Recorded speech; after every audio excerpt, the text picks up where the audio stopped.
Rais wa Marekani Donald Trump Jumatano alisema kwamba yeye na rais wa Ukraine Volodymyr Zelensky watasaini mkataba unaoipa Marekani haki ya kupata madini adimu ya Kiev yenye faida kubwa na kuilipa fidia Washington kwa silaha ilizoipa Ukraine kupambana katika vita vya miaka mitatu vya uvamizi wa Russia. Akiongoza mkutano wa kwanza wa baraza lake la mawaziri katika muhula wake mpya, Trump alisema Zelensky atakuwa White House Ijumaa kusaini mkataba huo na kwa ajili ya majadiliano kuhusu hali ya vita. Trump alisema mkataba huo unatuletea utajiri mkubwa, lakini alisema lengo lake kuu ni kumaliza vita ambavyo vimeua maelfu ya watu au kujeruhi maelfu kadhaa ya wanajeshi wa Russia na Ukraine pamoja na raia wa Ukraine. Lengo langu la pili ni kupokea malipo, Trump alisema, kuhusu zaidi ya dola bilioni 100 za thamani ya zana za kijeshi ambazo Washington lisafirisha huko Kiev kuwasaidia wapiganaji wake. Bila vifaa vyetu, alisema, vita hivyo vingemalizika kwa haraka huku Russia ikiishinda Ukraine. Waziri Mkuu wa Uingereza Keir Starmer Jumatano aliomba Marekani kutoa ulinzi kwa wanajeshi wa kulinda amani watakaopelekwa nchini Ukraine, akisema jambo hilo ndilo pekee litaipa Kiev amani ya kudumu badala ya sitisho la mapigano la muda.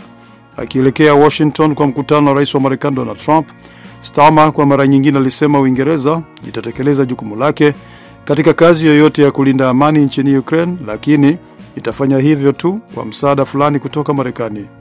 Lakini bado kuna tofauti kuhusu upelekaji wa wanajeshi nchini Ukraine, huku baadhi ya mataifa ya Ulaya ikiwemo Ufaransa ikiwa tayari kufanya hivyo, wakati nchi nyingine kama vile Poland imesema haitatuma wanajeshi wake. Russia kwa mara nyingine Jumatano ilisema haitakubaliana na pendekezo lolote la kutuma walinda amani wa Ulaya nchini Ukraine.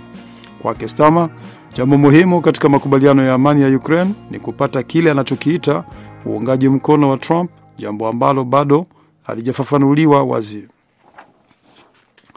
Mwendesha mashtaka mkuu wa mahakama ya kimataifa ya jinai Jumatano alisema mahakama za kimataifa zimeshindwa kukomesha ukatili wa miongo mitatu katika mzozo wa mashariki mwa Jamhuri ya Demokrasia ya Kongo, akisema mahakama maalum inahitajika. Eneo la mashariki mwa DRC ambalo limekumbwa na miongo kadhaa ya mzozo usiokoma limetumbukia katika machafuko mapya baada ya waasi wa M23 kuteka maeneo makubwa katika majimbo ya Kivu Kaskazini na Kivu Kusini. Katika mahojiano na shirika la habari la AFP wakati wa ziara yake mjini Kinshasa, mwendesha mashtaka wa ISIS Karim Khan alikiri kushindwa kwa mfumo wa mahakama za kimataifa kukomesha ukatili wa kutisha ulioambatana na miongo kadhaa ya migogoro katika eneo hilo, alisema ana wasiwasi mkubwa kutokana na kuongezeka kwa machafuko. Ameunga mkono pendekezo la serikali ya DRC kuunda mahakama maalum kwa ajili ya nchi hiyo ambayo inatarajiwa kujadiliwa mwezi Aprili katika mkutano wa kimataifa mjini Kinshasa.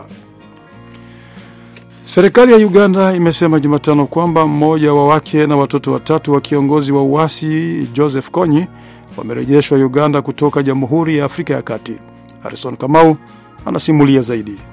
Kwa mujibu wa shirika la habari la AP, mke wa Kony pamoja na watoto hao walirejeshwa Uganda Jumatano kwa ndege wakiwa wanafamilia wa karibu zaidi kurejeshwa nchini, alisema Meja Jenerali Felix Kulagie ambaye ni msemaji wa jeshi. Kulaige aliongeza kusema kwamba inaaminika kwamba Kony amejificha huko Jamhuri ya Afrika ya Kati. Kony ni kiongozi wa kundi la uasi linalopinga serikali ya Uganda la Lord's Resistance Army au LRA, na ambalo linafahamika kwa kuteka nyara watoto na kisha kuwalazimisha kupigana. LRA lilianza miaka ya 80 na wakati lilipokuwa kwenye kilele cha nguvu yake lilifahamika kutokana na ukatili wake dhidi ya raia nchini Uganda, Kongo, Jamhuri ya Afrika ya Kati pamoja na Sudan Kusini.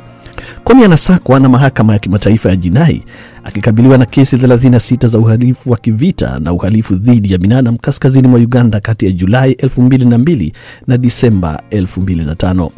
Kesi hizo zimepangwa kuanza kusikilizwa Septemba 9, wakati Marekani ikiahidi dola milioni 5 kwa yeyote atakayetoa taarifa zitakazopelekea kukamatwa kwake.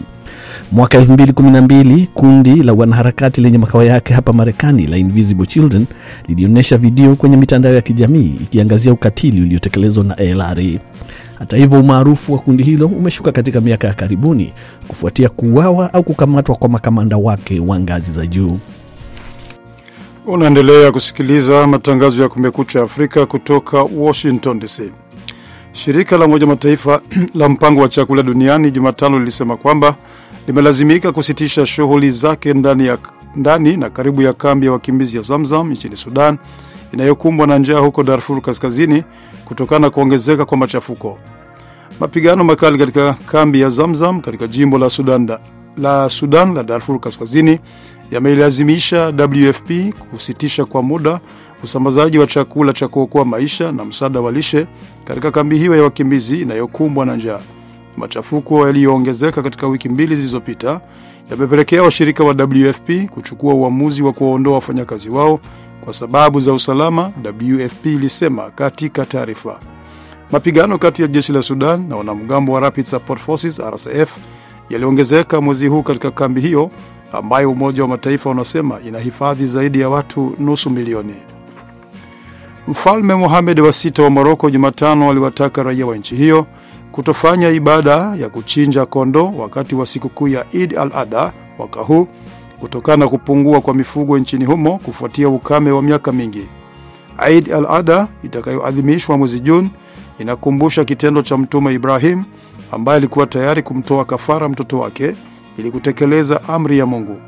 Waislamu wanaadhimisha sikukuu hiyo kwa kuchinja kondoo au mbuzi. Nyama hiyo inagawiwa kati ya familia na kutolewa kwa watu maskini. Ng'ombe na kondoo wa Morocco wamepungua kwa 38% mwaka wa 2025 tangu sensa ya mwisho miaka 9 iliyopita kutokana na misimu mfululizo ya ukame kulingana takwimu rasmi. Marekani itawekeza hadi dola bilioni 1 kukabiliana na kusambaa kwa mafua ya ndege pamoja na kuongeza uagizaji wa mayai kutoka nje katika juhudi za kupunguza bei hali ya bidhaa hiyo, waziri wa kilimo Brooke Lawrence alisema Jumatano. Mlipuko wa mafua ya ndege kwa miaka mitatu miongoni mwa kuku wa Marekani umeua kuku milioni 166 tangu mwaka 2022 kulingana na takwimu za Wizara ya Kilimo ya Marekani USDA. Virusi hivyo vimeambukiza pia mifugo 1000 ya maziwa na watu 70 akiwemo mtu mmoja aliyefariki tangu mapema mwaka 2024.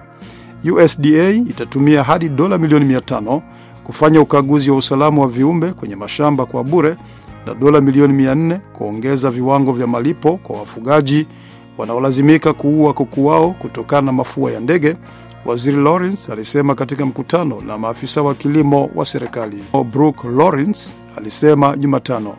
Mlipuko wa mafua ya ndege kwa miaka mitatu miongoni mwa kuku wa Marekani umeua kuku milioni 166 tangu mwaka 2022 kulingana na takwimu za Wizara ya Kilimo ya Marekani USDA. Virusi hivyo vimeambukiza pia mifugo 1000 ya maziwa na watu 70 akiwemo mtu mmoja aliyefariki tangu mapema mwaka 2024.